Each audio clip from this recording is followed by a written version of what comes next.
Hi friends, இப்போ sigma படத்தோட director Jason Sanjay அவர்கள் ஒரு ரீசெண்ட் இன்டர்வியூவில் அவரோட பேரண்ட்ஸை பற்றி செம்மையான விஷயத்த ஷேர் பண்ணியிருக்காரு. அண்டு சினிமாவுக்கு நான் வரப்போகிறேன்னு சொன்னதும் பேரண்ட்ஸ், தங்கச்சி, நண்பர்கள் எல்லாரும் ரொம்பவே பாசிட்டிவாக பேசினாங்க. அது எனக்கு ஒரு எனர்ஜியாகவே இருந்தது. என் மேலே அவங்க வச்சுருந்த நம்பிக்கை அப்போது தான் எனக்கு புரிஞ்சுது. சிக்மா படம் தொடங்கிய போது விஜய் சேதுபதி, சூரிய அப்படின்னு உள்பட எல்லாருமே எனக்கு பாராட்டுகள் தெரிவித்தாங்க. அண்டு என்னோட அப்பாவும் அம்மாவும் ரொம்பவே என் மேலே நம்பிக்கை வச்சுருந்தாங்க.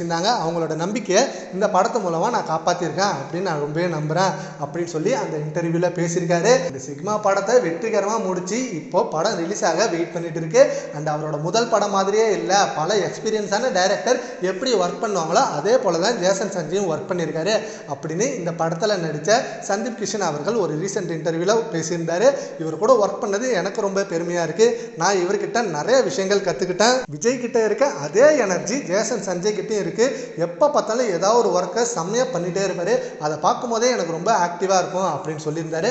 அண்ட் ஜேசன் சஞ்சய் ஃபஸ்ட்டு நடிப்பில் தான் வருவாருன்னு எதிர்பார்த்த நிலையில் நான் இயக்குனராக தான் ஆவேன் அப்படின்னு சொல்லிட்டு லைக்கா ப்ரொடக்ஷனில் ஒரு பெரிய படத்தை இயக்கி முடிச்சிருக்காரு.